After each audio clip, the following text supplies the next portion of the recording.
there's a thing in design, especially UX design, called DTDT, or defining the damn thing. And they get into these debates like every 3 or 4 years. Where it's like, what is design anyway? Like butterfly meme, like what is this going on? And I'm here like it's listening to your customers and making decisions. Today we have Nick DeSabato. Do you prefer Nick D or Nick DeSabato? My mom calls me Nick D at this point. So I think that's pretty much, I mean, you got the last name pronounced right, which is good. Yes. I know, right? I feel it, right? People mispronounce my name all the time. For those who are curious, it's Ilana, pronounced with an A, but spelled with an I, Ilana. But I understand it's really annoying when people say it wrong. Anyways, Nick DeSabato is here, and I'm super excited to chat with him about design. Nick, why don't you give us a little introduction? Tell us a little bit about who you are and why we care to listen to you. Yeah. So thank you for the introduction. Happy to be here. I run a consultancy called Draft. You can take a look at draft.nu if you're curious. I work with Shopify stores, usually Shopify Plus stores, but who cares about the distinction in 2023? Truly, to research customers, change your strategy, make small changes, sometimes make large changes, and hopefully make the numbers go up in a way that is not gross.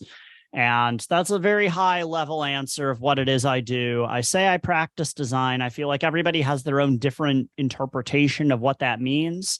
I practice kind of classical user experience design, like the kind of stuff people were doing in the 80s that's still evergreen tactics that work now. And our case studies bear that out. We have a pretty good track record. We've been around for 11 years. So I love that. And I think you're 100% correct when you talk about, the practices that you have today are still the same ones that you've had for how many years. It's just a matter of how we implement those, but then remembering why they were so important many years ago. I think that customers are still the same today as they were many years ago. It's just a matter of different elements. Are we online, or are we in person, or whatever? Yeah. I feel like back then it was like, well, we don't even know how people use a computer. How do people use a computer? How do you use a mouse? And now every time you solve another layer of problems, it just brings out a new layer of problems for you to be addressing. Because now, obviously, you know how to use a mouse, but how do even people work on iPhones? I don't think that's a settled question from a cognitive science standpoint, even after 15 years of having the iPhone, right? I don't think that people understand how people work on mobile stores, or the conversion rate for them would be quite a bit higher than it already is, right? Like, that matters. So, and I think that we're going to see that over time too. I think eventually we're going to see, speaking of mobile design, we're going to see that kind of figure out itself over time. And whether that's another 15 years from now before we're actually able to completely work on a mobile device, like who knows? But I do think that, like, even with mobile or desktop, like we often have blind spots where we think this is the way that we're supposed to do it. And that's how I've been taught to do it. This design element is the right way for us to go. What do you think are some of the biggest blind spots that merchants have when it comes to design? When it comes to design in general, I think people have a misconception of like what, at least the practices for me, right? Design, there's been kind of a famous quote, it's not necessarily how it looks, it's how it works. So people conflate design with branding, especially at the highest levels, right? They think that the graphic design is what matters, and they think that having a scrolly guy in the middle of the page will please the Zoomers, or changing your cursor will matter, right? When in fact, what they want to do is know what the product is, what gives you the right to sell it, and how can they find it, and how can they buy it, right? The amount of like lizard brain mechanics happening in customers' brains is probably considerably larger and more horrifying than you may necessarily believe. So making it work has to happen before making it look good, right? When I do these teardowns of stores every other week for my private community, like, I don't really make a distinction around graphic design. Sometimes I call out things that look cool or interesting and I say wow at them, but I've, praised a lot of ugly stores and dunked on a lot of really cool stores, like trendy, that sort of thing. Design ignores trends. It's very evergreen. It's very rooted in familiarity and a sense of comfort for people. And I love that part of it because it helps make it more generous and understandable to people. So, yeah. Yeah. And you touched on something earlier too, where you said, they'll change the mouse, the cursor. And it's like, oh, this is a cool element. I'm going to roll out this new piece. And it's like, I've seen sites where they roll out JavaScript and not that JavaScript is bad, like it's fine. But like there are certain elements that they roll out into their design that just feels like they're doing it to be cool and not because it's the right decision to make. Mm-hmm. And so Yeah. I like it baffles me like some of the times, like for me, like I look at what's that one? I'm blanking on the name now, where when you scroll the background change, like it doesn't change, it stays still, but it's parallax. Parallax. Yeah. Yeah. Parallax Yeah. is one that like makes me go bonkers because I remember when that first rolled out and everyone thought this was the coolest new feature and it was a design element that everyone had to have, but it actually makes me nauseous when I see it. I Mm-hmm. can't handle it and I will like literally close the website.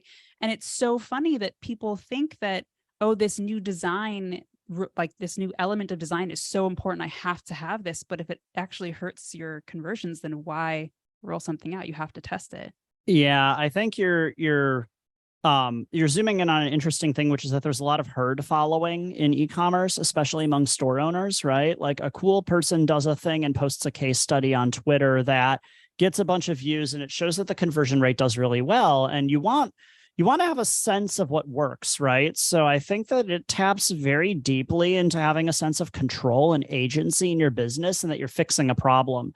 And so then these drop-in solutions happen for a roulette wheel or a special plugin or something like that. And it means that you can very cheaply and simply get something working, right? But I seldom see them actually moving the needle for people. In fact, it usually confuses customers. And what I end up doing when I'm working with people is I'll be like, how did this thing get here? Whatever the thing is, roulette wheel. We'll talk about a roulette wheel. How did the roulette wheel get there? And I'm like, I don't know. We installed it 3 years ago and never talked about it again. I'm like, okay, cool. How about we run an A/B test that removes it, and then conversion rate goes up, and I look like a wizard. And it's because I just looked at the mess in the corner that no one bothered to think about. So maybe the invitation, if you're a store owner thinking about this, is creating a mindset that doesn't necessarily focus on the specific needs of the one store that the case study on Twitter is about, but what you need and what your path can be for your customers, because they're going to be different and have different needs, right?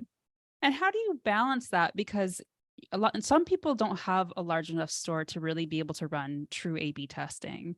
And so that can be a challenge where you're like, I'm going to try out this new design element and see if it works. But if you don't have enough traffic, you can't really get a good test. So what do you recommend for folks in those sort of situations? Yeah, that's an excellent question. I will say the one luxury for a lot of store owners is that you can at least run tests like beyond an order volume of probably around 500 a month. You can at least get one round of tests a month. So if you're using it to test like radically new copy or like big swing for the fences things, that tends to work better, right? Just to be very clear about what the constraint looks like there. So if you're listening to this and wondering, well, where's the line? There's the line, right? But if you have fewer orders than that, maybe your AOV is high or in a luxury segment, or you're just getting started out, you can make changes and then see how the changes for your primary metrics change in analytics, right? So you can see, okay, well, I made this change and then wait 2 weeks, see what happens. Now, are other things happening on your store? Yes. Is that a precise metric? No, but it gives you something, right? Something is better than nothing. And if you see conversion rate suddenly craters, well, and you did nothing else and your traffic volumes look materially similar, then yeah, you probably need to roll back that change, rethink it, right? It's a slower way of working on the internet than I think a lot of people are necessarily used to because it's very easy to edit a page. But if you're doing big load-bearing changes to your copy or your layout or your branding or something like that, that's probably the best thing that you can do there. Yeah. And I think that you hit on something earlier too, where if your traffic stays the same, you can assume that this change that you made, is likely the culprit if your conversion rate isn't actually changing the way that you want it to change. But there's a lot of things that people can be, like we talked about the wheel. People wanted to put out a wheel or whatever. But there's a lot of ideas that we start to incorporate into our website where we think it's a good idea, but maybe you just can't quite tell, or you've decided that maybe it's not the best idea.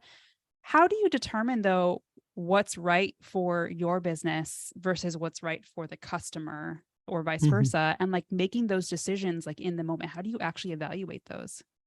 Yeah, that's an excellent question. And I think it kind of hits at the core of the question around design writ large, right? So there's an adage that's as old as I am in user experience design, where the definition of it is the connection of business needs with customer needs and values, right? So you are entering a relationship with the customer and you have to meet them halfway, right? And you're doing that by making stuff that hopefully they want to buy in the first place. That is part of that's part of the challenge. I saw it was a spicy tweet from probably a bro who was like, for CRO doesn't matter if you have a crappy product or something like that. I'm like, well, true, right? Like it's spicy and it's true, right?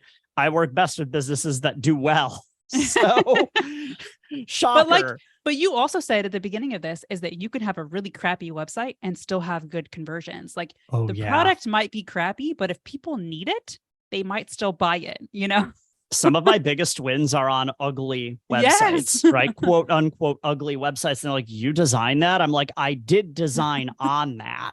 I didn't design that. That's the difference. I practiced design for them.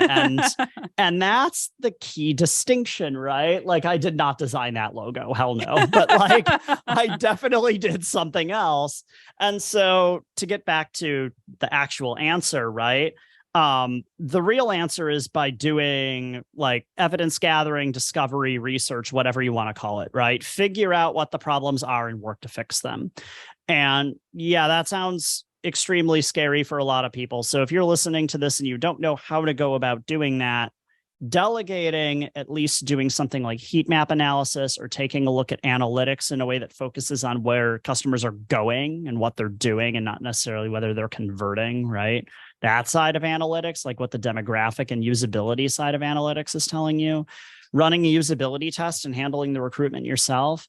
If you're the kind of customer who loves talking to people on the phone, talk to more people on the phone about what's busted on the store, right? And if you're not the kind of person who likes doing that, hire somebody who is good at doing that, right? It's a very special personality trait. I get it. I'm a millennial. We all hate talking on the phone. So, but basically, research is kind of a three-pronged strategy. It's gather the evidence, make sense of what it is trying to tell you, and come up with guesses as to ways you can fix it, right? So I have a heat map. Okay, I turned it on. I waited 3 weeks. Now I'm looking at it and I'm seeing, oh my God, nobody is actually clicking on my navigation. Everybody is beelining for the search bar. Now, okay, that's what the first two steps of the process. You ran a heat map and found that everybody is beelining the search. Is that bad? What is the overall conversion rate from people who search versus people who use the navigation? That's what I would be asking next, right? Because I don't know, maybe your search is completely awesome and we don't actually have a problem. Now, let's say your conversion rate is 1/3 that of people who use the navigation. Now we have a spicier problem because people are probably looking at the navigation, glazing over and not understanding what to do with it.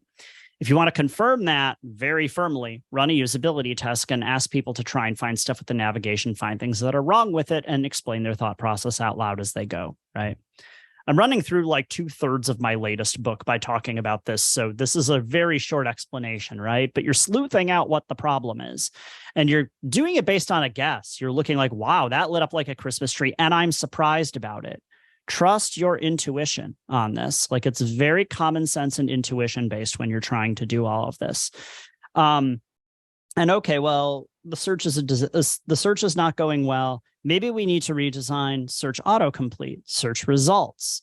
Maybe we need to redesign the way that search results are being promoted, right? So maybe I'm searching for a specific product and it's only giving me the accessories for that product and not the actual product, right? So we need to have smarter search results. Maybe that involves going with a vendor that does smarter search. Unclear, right? Or just reworking our keyword index and taking a look at what people are searching for. Those are crunchier problems, right? And they're the kind of things that you probably want to hire out for because you're a store owner and you have better things to do. But if you know what the problem is, you at least know how to try and solve it and know at least where the line is to try and outsource it, right? And I think that people deal with these sorts of issues all the time. You look at a scroll map and see people only look at 1/3 of the homepage and 1/10 of the product detail page. They look at all of the collection page and then beeline for pagination, which means they're not finding what you want. And right. And this is something sorry, go on. I'm going to interrupt you because I remember years ago, you said something. What are I know what it is, but I want you to say it. What are the words that you use when someone reaches the bottom of the page when they haven't found something? Can you describe that a little bit more and help our listeners articulate like what the problem is with that? Yeah. So if you see that scroll depth is really high on a heat map, for example, right? And you see that people are getting to the bottom of the page, really someone is going to scroll to the bottom of your pages no matter what, given infinite time. So you want to give people a next step. They're going to reach what I think you are referring to as a dead end, right? Yes. And they reach a dead end at the bottom and all they see is the footer and an email subscribe form. And they're like, this is not why I signed up for this. Like I'm done here. So you want to provide a clear next step that says, all right, you reached the end of this page, do this next, right? And I know that everyone wants the customer to sign up for your mailing list, but that ain't it. Like they're going to resist that if you don't give them an incentive. What you probably want is more of like a downsell element, different collection page. Maybe if it's the homepage, some about text so people can learn about your new brand, because that's a common thing in DTC. People biff this all the time. All the time. Free advice right here. Put clear downsells at the bottom of your pages and don't forget your footer, because people will get there and be like, and correct. They are correct to be doing that. Yeah, I know. I find this all the time, especially with SEO elements, because people will ask me about, where they should place their collection description, if it should be up top or if it should be at the bottom of your page. For the record, I think it should be at the top of your page. But I do find value in having another set of content or your full description at the bottom of the page, because if they reach that, hopefully you have links to other potential products or other potential collections that could be of interest since they didn't find what they were looking for in the collection page. If you're a new DTC brand who still feels they need to prove themselves, putting some about text and positioning statement at the end of a collection page feels unhinged and unconventional for me to be recommending this, but I actually think it's quite common sense, because you may have just been pasted that, especially if it's a new visitor. Like you can personalize that content, say, if new visitor, give positioning statement. That's always a smart move. Depends on the size of the store, depends on how long you've been around, whether people know you really well. Would not recommend that for like a really entrenched brand like Glossier or Warby Parker, right? Like household names probably don't need it. But, if you're listening to this, you may not be a household name yet. I mean, maybe. I like to think we have some big names that are listening to this. I mean, you never know. I mean, that's why I said may not, I don't know. Running the numbers, Mr. Warby and Ms. Parker are both listening to this right now. I'm going to go with that. I think we have Mattel listening as well. Yeah. Mattel. They're coasting on Barbie right now. Oof. Yeah. Man, I wish I could talk about their design elements I'm not a fan of Barbie, but dang, the way that they rolled out their marketing. It's a marketing masterpiece. We could spend the whole time talking about exactly. that. I'm like, I could just go bonkers on this. Anyway, sorry, I went on a little tangent there. So you sort of touched a little bit on this before, but like I want to make sure that I'm explicit in this question, because you did touch on it. When budget is low or not existent, what are the best ways for merchants to incorporate design into their process, since maybe they can't afford, to hire everything out and they need to do it themselves? Yeah. For heat and scroll maps and behavior recordings, Microsoft Clarity, $0 as of press time, right? Analytics, $0 as of press time. Running post-purchase surveys, you can hack it for $0. And if you put a Google form up in your confirmation email, for example, that comes into Shopify, you can customize that and link it for $0. Yes, Inquire is the nicer option. I would go with that if I were you. But if you need $0, right? If you have a mailing list, I know that you are already paying for your mailing list, right? But you can send out a deep dive survey to them on Google Forms for $0, right? Is Typeform nicer? Yes, use Typeform, but also you don't have to use Typeform. You gave me $0, right? Usability tests are harder to pull off because recruitment is going to be more challenging for people. Usually that's like $200 to $250 for a round, something like that. I would use Conversion Crimes for that. Interviews can be done for $0, but you have to do all the recruitment yourself and all the scheduling yourself. And that involves a tremendous amount of cat herding. You will also probably have software tools that you already have, like Zoom, maybe audio hijack to record the call. Transcription. I can't believe I'm saying a nice thing about AI on this call, but Whisper is $0 command line transcription, and I use it for everything now. And it's such a godsend for usability tests and interview recording. And then beyond that, you would be shocked how much I just sit in text editors and write up reports and think. I print out all of my heat maps and just sit there with a pen and paper and journal for a while without my phone in front of me. It's a very low tech process. Like that whiteboard sometimes has comps on it right behind me. Like I just print them out and paste them up and think. And you can do that too. It's common sense. Everybody does it. So I love that. I love that piece of advice of just all the different tools and how you lo-fi it. Like you don't have to make it like super complicated or in any way, but using a lot of lo-fi technology or just picking up the phone and talking to some of your best customers, I think is one of the greatest ways to get feedback and to learn, what those issues are. That's some great advice. Thank you. Yeah. Yeah. I just think that store owners are very ego driven in general, right? Like they think they know better than their customers. And I have some bad news for all of you. You do not know better than your customers.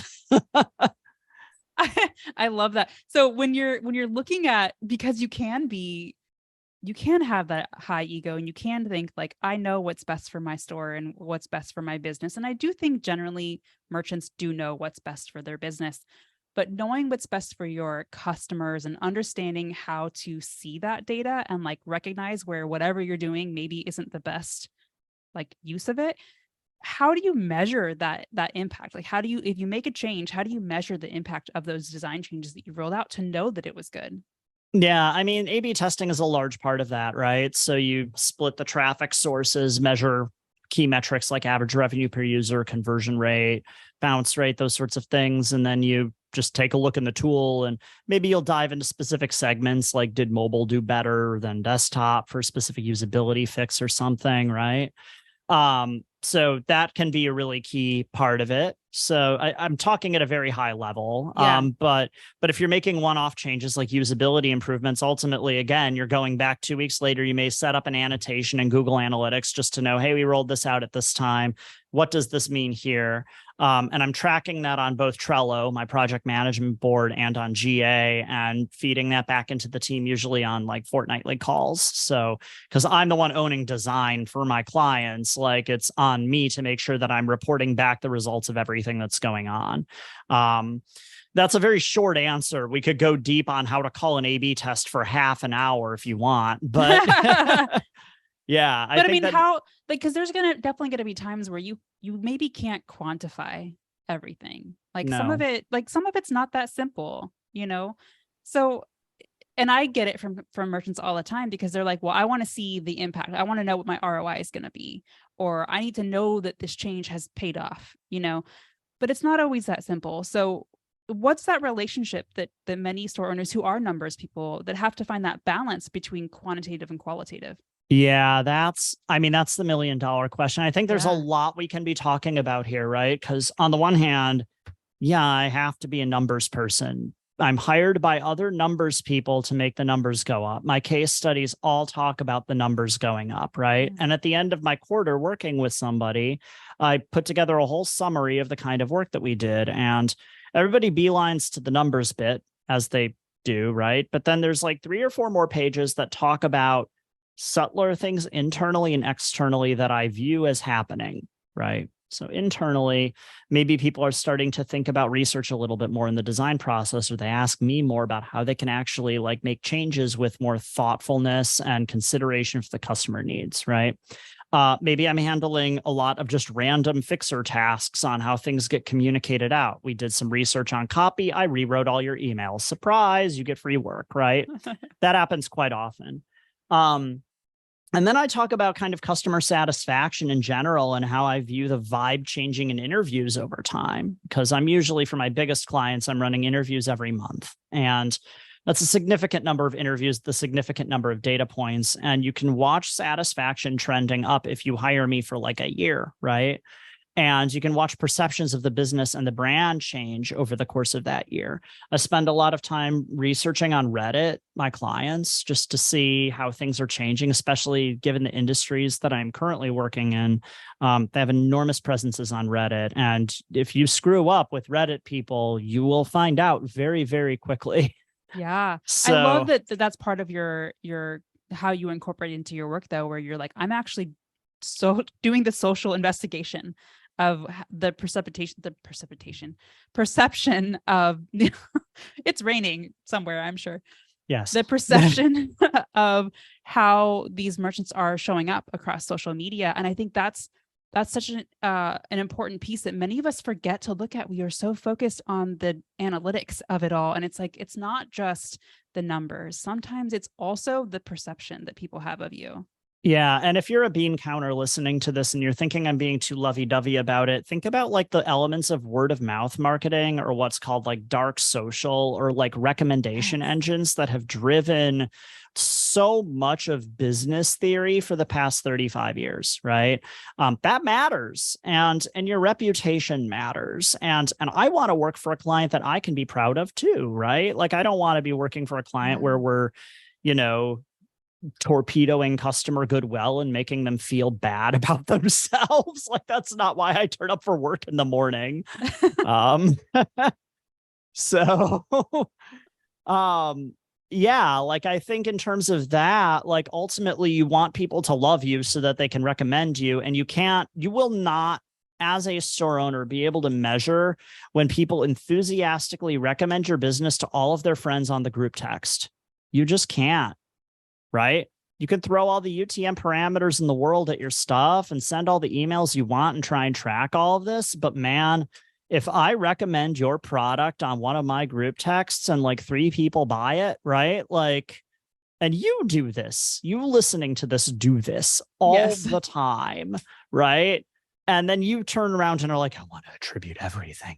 You have to let go of that idea to some degree and surrender to the process that is running this thing. And yeah, numbers will tell you whether or not I did a good job, but they only go so far. And I really don't think they go all that far at the end of the day. No, and it's very hard. I've seen. Yeah, it's very hard to actually find true attribution in many cases. So I'm with you. Half the time I'm like, I don't know where this person came from, but I'm glad that's all I care about. Every time somebody comes in the door, I'm like, how'd you find out about us? And I'm like, and people just be like, Brandon. And I'm like, who's Brandon? They're like, You know Brandon. Brandon says he's known your work for 14 years. I'm like, no, I really don't know who Brandon is. But thanks. Brandon. Thank you. I get that all the time, people, because they'll recommend my app and they'll use the same thing. They'll be like some random person's name. And I'm like, thank you. I'll be sure to thank them. I don't know who that is.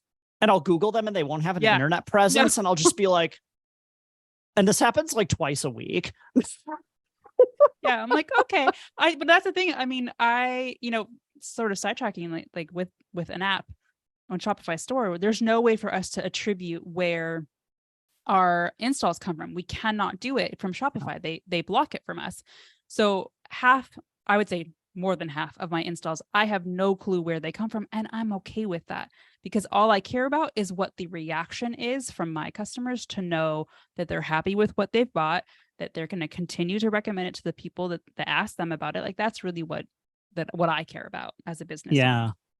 Yeah. Likewise, I focus on just what's in front of me, right? I don't think about, if I thought about the money that I leave on the table every day, I would not be a business owner because I would have gone insane, right? Like that's exactly where I was like, oh my gosh, I would drive myself bonkers thinking about all of that. All the money I leave on the table by like being the kind of person that I am and saying no to the kind of stuff that I say no to and not growing in the way that everybody thinks I need to be growing. Like I would go insane. Yes. And the lesson for you, dear listener, is you have to let go of all the things you're not doing and the things that you're not able to measure and look at, are the numbers going up? Are my customers happy? Are they fervently recommending my product? And if none of those things are happening, then you can try and figure out with very open eyes and a clear head what is going wrong, right?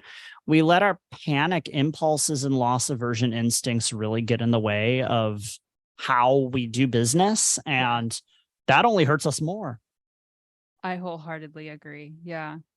You know, I was thinking back to some of our conversation earlier, and I've had many conversations with store merchants as well, where they work on a design and they're ready to put it into development, but they realize, oh, I don't have a developer.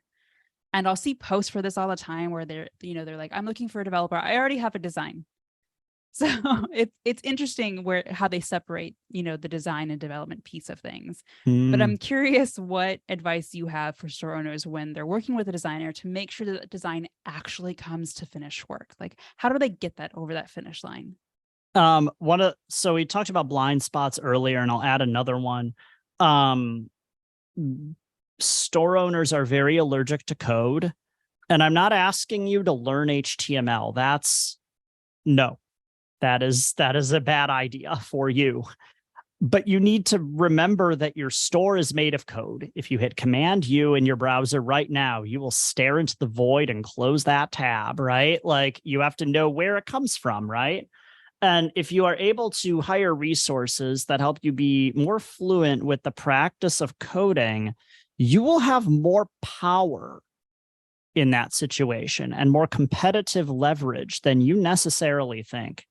So many apps are half an hour of coding, and you plug it in and spend too much money on it. And if you invested an hour of dev time to reproduce that, you'd probably be okay. And it would make that back within relatively short order, right? What people fail to understand is the tech side of things involves usually design followed by development. If you're hiring me, it also involves like research and, trying to plan things and project management, right? And so if you comported yourself like you were a tech company, you would probably have research, design, development, and then if you're real sophisticated, QA, right? And, going and testing it on browsers and all that. We'll throw QA away for a minute. I know that's, making some people angry, but whatever.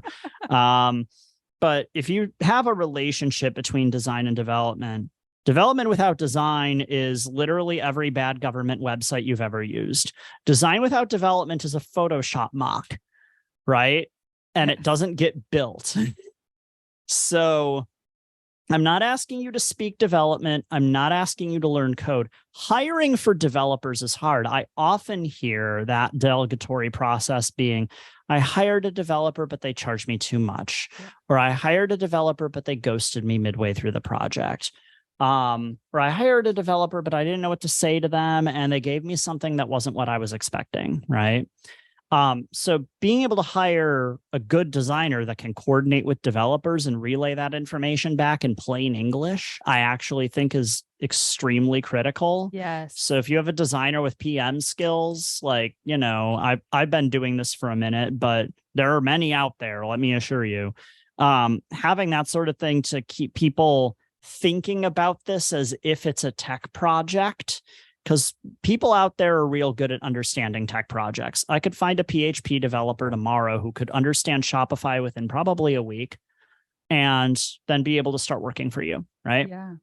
And there are a million of them now, right? So you're not alone in this is another thing to keep in mind. Like, store owners, when that bit flips for them and they start to think about code and get over their aversions around it, like, I know you hate it. I know you think that Shopify is Wix that takes people's money. It's not. You accidentally bought a Ferrari and now you need to put Ferrari parts and premium gasoline in the tank. That's what you did. And that's part of growth. It's hard to understand that and respond in kind. So, yeah. And I think that, that's such a good point. So many people try to do many things on their own. They want, and I think that's the right thing to do, is that first you need to learn how to do the design, do the development yourself if you can, because then you understand what you're asking for when you're talking to the designer or the developer. But sometimes like it's just not your skill set, and that's okay.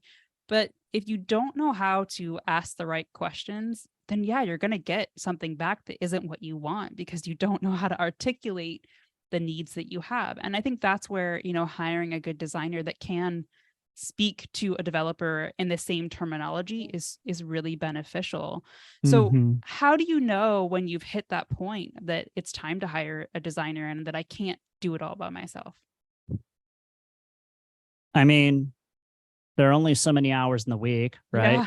So there's that. If you find yourself, tearing your hair out about product development, marketing, all these other things, and then all of a sudden you realize I need to take it to the next level, right? Yeah. And like, I'm not going to trot out revenue figures or growth targets or anything like that. Like, every business is very different, more different than we want to admit. So essentially, if you start finding that you are go through that research process, right? Look at the heat maps. Heat maps are free. Installing Clarity is easy, right? Start taking a look at things. And if you start to realize, wait a minute, there are deeper issues with this store, maybe you need to hire a designer and developer, right? If your store's on an outdated theme, like you're on 1.0 still, you probably need to hire a designer and developer and retheme, right? If you are looking to do one-off fixes and start improving things, you probably need to hire a designer and developer on what's called a flex fund, where it's like a lawyer retainer where you pay them a certain amount of money, usually like $1,500 to $3,000 or something like that. And they keep it in a bank of hours that they then use as you need for whatever one-off fixes need to happen. These are commonly furnished to clients where you already have a pre-existing relationship through, say, a theme development, but people like money. So you cannot reach out to them and just say, hey, I want to do a flex fund. Here's my theme. What do you think? Right. And if they come back and say you need to retheme, maybe that is the answer. Get a second opinion. You probably need to retheme. Right. 2.0 changed the conversation around retheming a lot. I used to be very anti-retheme, and now, like, I know it when I see it. And I'm seeing it increasingly often where there's just a lot of technical debt. If you find that you have existing developers and they're taking what you believe is too long to make changes because they are coming back with a lot of technical explanations as to why things are hard, you might need to retheme also, right? So, knock it down, start over. I think that people hire for technical roles in a store too late, generally speaking. They hire for marketing too early and technical too late. And so you probably, if you don't have anything on staff right now, you probably need it.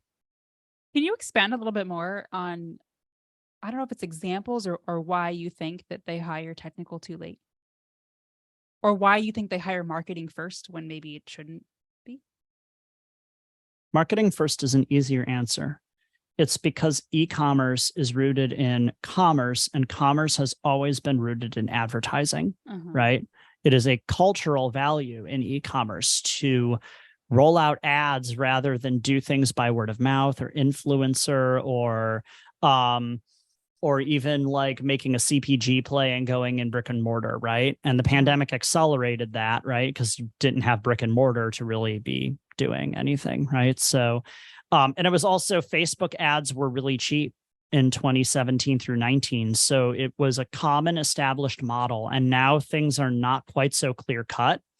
But people are still going through the old standard operating procedure of hiring early, right? And if you have money, they're going to be shoveling it at Facebook or Google ads, probably, right? Or Instagram, whatever you want to call it. Yeah. And why tech is getting hired late is probably that allergy to code, belief that Shopify is more of a plug and play system, and uncertainty around how to manage technical talent, right? How to also vet quality technical talent. You don't know if I'm good listening to this, right? I mean, I know I'm good, but like, you don't know if I'm good. You don't know how to ask the right questions of me to confirm that I'm good and that I'll actually hit my deadlines and do what I tell you I'm going to do, right? And even then, you don't know if the way in which I'm challenging you is actually going to be like nourishing and helpful to the business. because I'm a consultant. I'm going to challenge you. Right. So that's a scary and, potentially destabilizing thing to be thinking about. But I think that's a really good point, though, to say if they're not challenging you, they may not be the right person to help you get to that next stage of your business. Like if the person is just like a monkey on a keyboard, they're just doing whatever you ask, and that's not going to grow your business. That's just going to make the changes. It's a different set of skills that you're looking for. Yeah. I mean, that is the nature of true consultative work, right? Yeah. It's, I've had situations where people will hire me because they think I'm a sack of money button, and then they will override my suggestions because they don't like them. Yeah. And I'm like, You hired me to tell you it's wrong. Like I'm telling you it's wrong. And not only am I telling you that's wrong, but your customers are telling you that's wrong. And I have transcripts and recordings of them telling you it's wrong multiple times. Yeah. And so, I think that challenging is very hard for a lot of clients. I had one where I did my first initial report, and it was like a 4,000 word giant report that comes out after 3 weeks of intensive research. And I sent it to them on a Friday, and it was 2 p.m. and they instantly go offline on Slack. And I'm like, oh, okay, well, they probably kicked off early for the weekend. It's summer in Toronto, whatever, go off. And that Monday we have our fortnightly call, and she was like, she looked like she had aged a little, like ashen, just and she's like, I had to go through a grieving process about this document. And I'm like, yeah, correct. We both just did the same face on this Zoom call, right?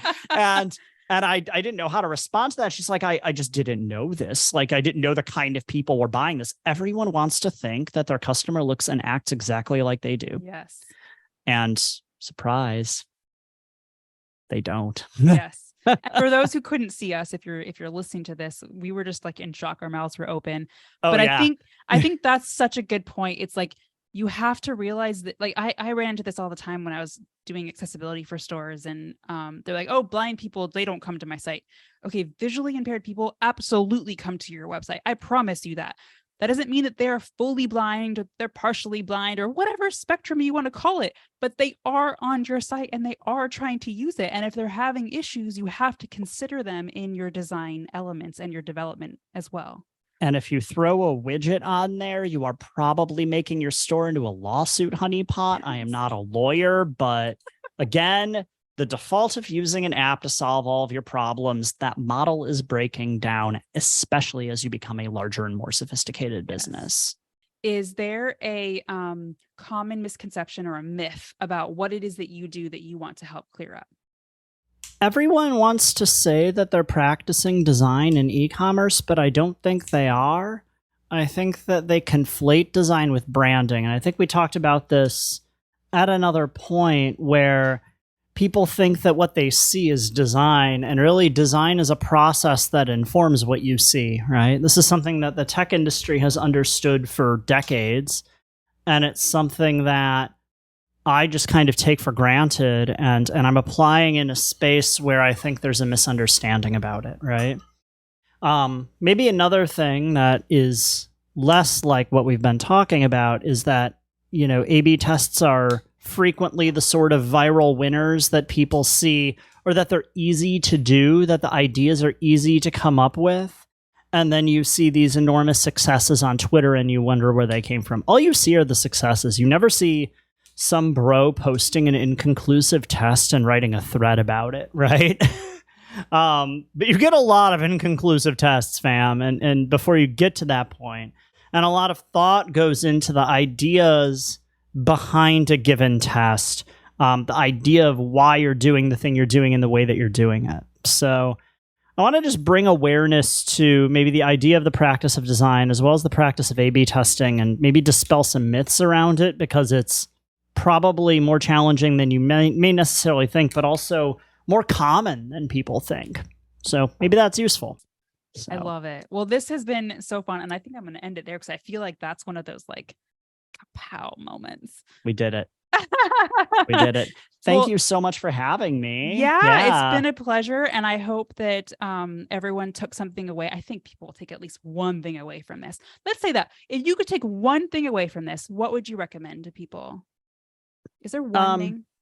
If you have installed a heat mapping tool, I invite you to look at it using, I mean, I'm going to be very light on the pitching. You can use other guides too, but we have one on our blog at draft.nu/blog, and just go through that and mark up like 3 or 4 things that you think surprise you, and then investigate why. And it'll take you an hour. Pour yourself a glass of wine, do what you need to do with it. Yeah. I love it. That's such good advice. Okay, they can find you at draft.nu. And that's right. That's where your books are also at. If you haven't checked out Nick's books, I highly recommend them. They're full of information for you to learn from. Anything else you want to make sure that our listeners know about you? My next book, called Store Design, is coming out in like 3 or 4 months. I have the full manuscript right here. Nice. And right. And it has a lot of marks on it. So that'll come out shortly. If you want to pre-order a copy, go to draft.nu/store design. My mailing list is up there. I'm also very friendly and funnier than all other designers. So you can email me at nickd@nickd.org. See, Ilana laughed. That's it. And he'll tell jokes, I'm sure. Yeah, there you go. You just want me to tell you a good joke? I can do that. I love it. Nick is very funny. It's all good. Thank you. Nick, thank you so much for being here. We appreciate it. And I recommend everyone reach out to Nick if you have any questions. Thanks so much. Deeply grateful for the opportunity. Thank you so much. Take care.